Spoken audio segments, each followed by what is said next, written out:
The passengers heard the pilot's voice crackle over the intercom, calm, composed, professional. But within minutes the aircraft began to descend, violently. No one knew they weren't heading to their destination. They were heading straight into his plan. He was the kind of man you'd never suspect. Polite, methodical, respected by his peers. A senior pilot with over a decade of experience, thousands of logged hours, and a pristine track record. His uniform was always crisp, his demeanor unshakably calm. He was the last person anyone would expect to be hiding something dark, something volatile. But somewhere beneath that quiet smile and stoic professionalism, something had started to break. It didn't happen overnight. Years before the fateful flight, small cracks began to form, invisible at first but persistent. He started missing mandatory counseling sessions, brushing them off as unnecessary. His colleagues noticed he had become quieter during layovers, opting to stay in his hotel room rather than socialize with the crew. The jokes, the casual camaraderie that once filled the air during long-haul flights, faded. He was distant. Not cold but distracted. At home things weren't much better. A messy divorce had gutted him emotionally and financially. He lost custody of his 2 young daughters, the only thing that ever made his long hours in the sky feel worth it. The court battle dragged on, fueled by accusations and bitterness. On the surface he carried on like nothing had changed. He flew his scheduled routes, passed his simulator checks, smiled at passengers. But each takeoff became a temporary escape, and each landing a return to a life he no longer recognized. He started keeping a notebook. Scribbled thoughts. Nothing dangerous, at least not at first. Just fragments. Questions. Anger. A sort of therapy. But over time the pages grew darker. Obsessive. He began recording every perceived slight, every injustice. There were entries about the airline, about the unfair demands, the corporate disregard for pilots' mental health, the mechanical grind of being treated as a replaceable cog. And then there were the personal rants. About his ex-wife. About the judge. About a system designed to strip a man of everything and call it fair. It's possible someone might have noticed the change if they'd looked hard enough. But in aviation, efficiency often overshadows empathy. If he showed up on time, flew without issue, and passed his checks, the rest was just noise. And so, when he requested a particular route, a long-haul red-eye from one coast to the other, no one asked why. He said he liked the quiet. Liked flying at night. Said it helped him think. What no one knew was that he had already made up his mind. This would be his final flight, and not in the way anyone expected. He planned it with the precision of someone trained to avoid mistakes. He knew exactly how long the co-pilot would leave the cockpit during the early hours of the flight. He knew how to override the access door lock from the inside. He knew the aircraft's limits, its blind spots in radar coverage, and the delays in satellite signal over rural terrain. This wasn't a spur-of-the-moment breakdown. It was calculated. Controlled. In the weeks leading up to the flight, he began saying things, small, cryptic comments that now seem like breadcrumbs leading straight into the storm. Sometimes you've got to remind people you're still in control. Or, people think pilots are robots. They forget we bleed too. His coworkers brushed it off. Pilots joked darkly all the time. Stress was part of the job. But this was different. They just didn't realize it. He even rehearsed it.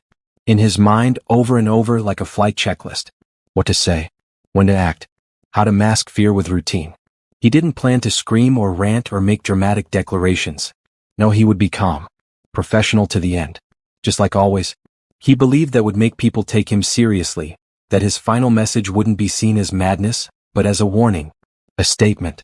By the time he stepped onto the tarmac the night of the flight, the decision had hardened in him like concrete.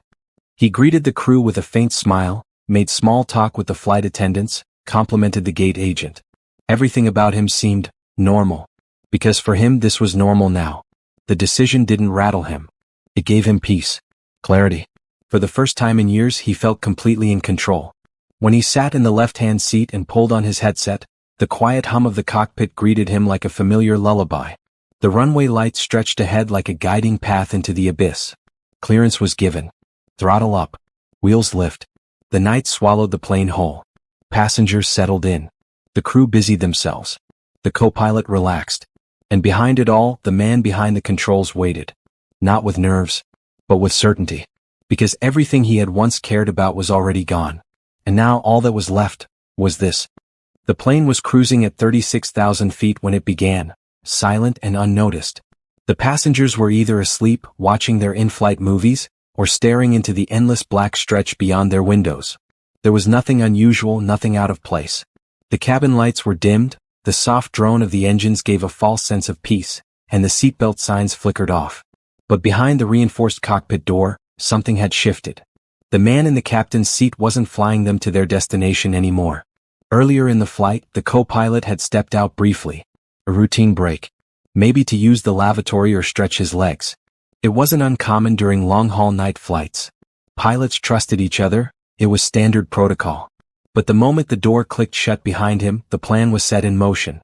With a simple flick of a switch, the cockpit access lock was overridden from the inside. No code, no backup key, no override from outside would work now. The cockpit was sealed. It didn't take long for the co-pilot to realize something was wrong. He returned to the door and punched in the security code. No response.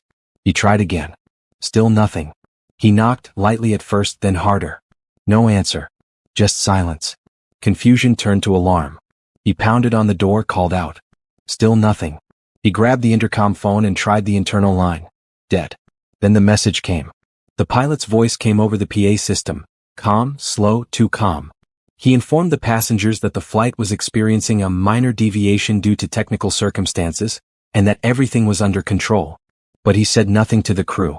Not a single word to the frantic co-pilot, who now realized with chilling clarity what was happening. The aircraft began to shift slightly off course. At first, it was subtle, a minor drift from its original flight path, barely enough to trigger attention from air traffic control. But within minutes, the descent began. Not rapid, not chaotic. Controlled. Intentional. The kind of descent you'd expect during a routine landing. Only there was no airport below. Cabin crew began to panic quietly among themselves. They knocked on the cockpit door, trying not to alarm the passengers, who were starting to sense something wasn't right. Flight attendants whispered into cabin phones, trying every line of contact with the cockpit. Nothing. The seatbelt signs came back on. A few passengers stirred. A mother clutched her child. A businessman looked around, suddenly alert. Meanwhile, in control towers hundreds of miles away, the radar screens started to show inconsistencies. The plane wasn't responding to instructions. His trajectory was off. Attempts to hail the aircraft went unanswered. Static filled the channels. And then the code came, the emergency transponder signal. Not from the cockpit, but from the co-pilot who had found a way to access a secondary system. It was his final act of desperation, a silent plea to the outside world that something was terribly wrong. Authorities scrambled. Military jets were placed on standby. Flight paths around the area were diverted. But they were flying blind. No one could see inside that cockpit. And the man behind the controls had no intention of speaking again. Inside the aircraft, the descent continued. Slowly. Steadily. The captain adjusted altitude, speed, trim, every move smooth, deliberate. To the untrained eye, it might have seemed routine. But those who understood the systems, the mechanics, knew better. This wasn't a technical failure. This was human. One flight attendant, shaking, made an announcement trying to reassure the passengers. She used the same language the captain had, a minor route deviation, but her voice betrayed her. It cracked mid-sentence. A father holding his daughter looked down at her sleeping face, unsure whether to wake her. A young couple in the back row gripped hands tightly. Fear, thick and quiet, began to fill the cabin. Down in the control center, panic was mounting. What were his intentions? A crash? A forced landing? A message?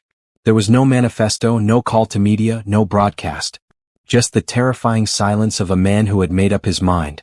Back inside the cockpit, the pilot stared ahead at the dark sky. He didn't flinch. He didn't speak. He didn't hesitate. Every movement was as familiar to him as breathing.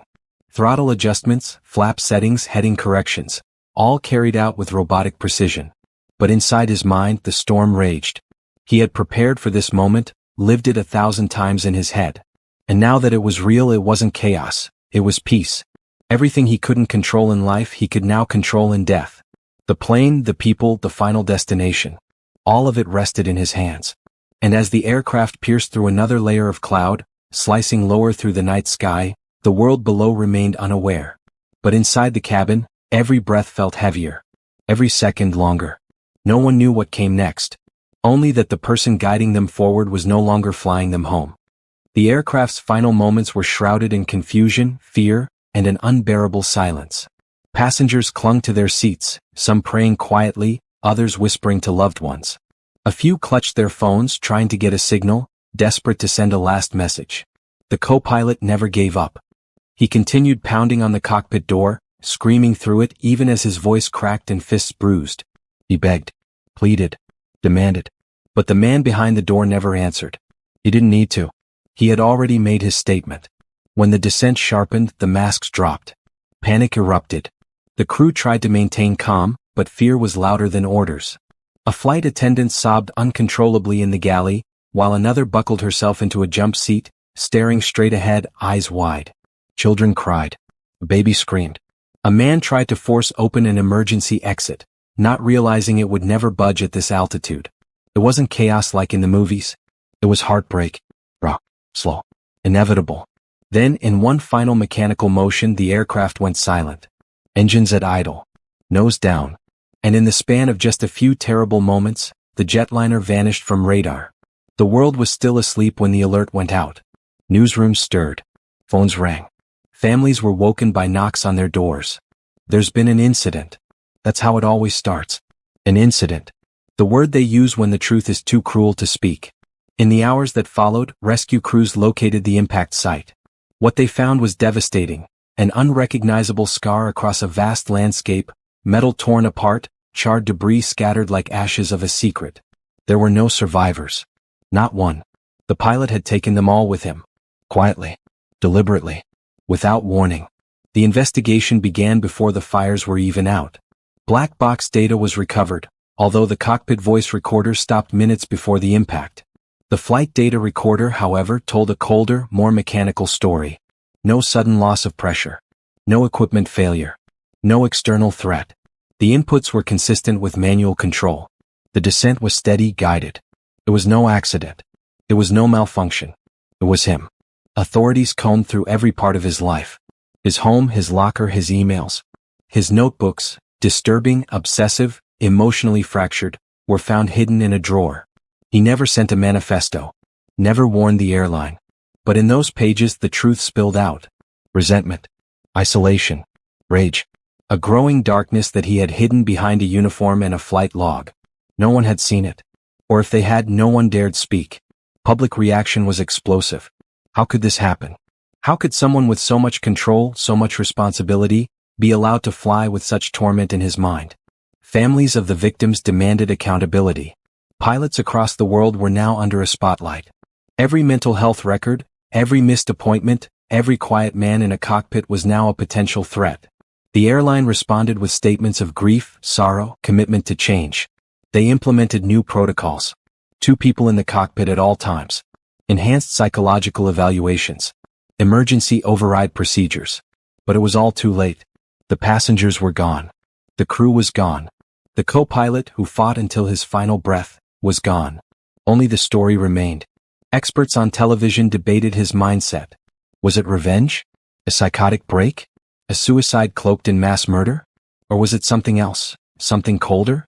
A need to control what he felt life had taken from him? The media gave him a name. Some gave him infamy. Others refused to even speak of him, focusing instead on the lives he erased.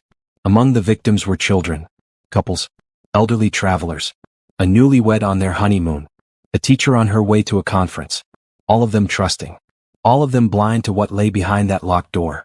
They became part of the story not because of what they did, but because of what they couldn't stop.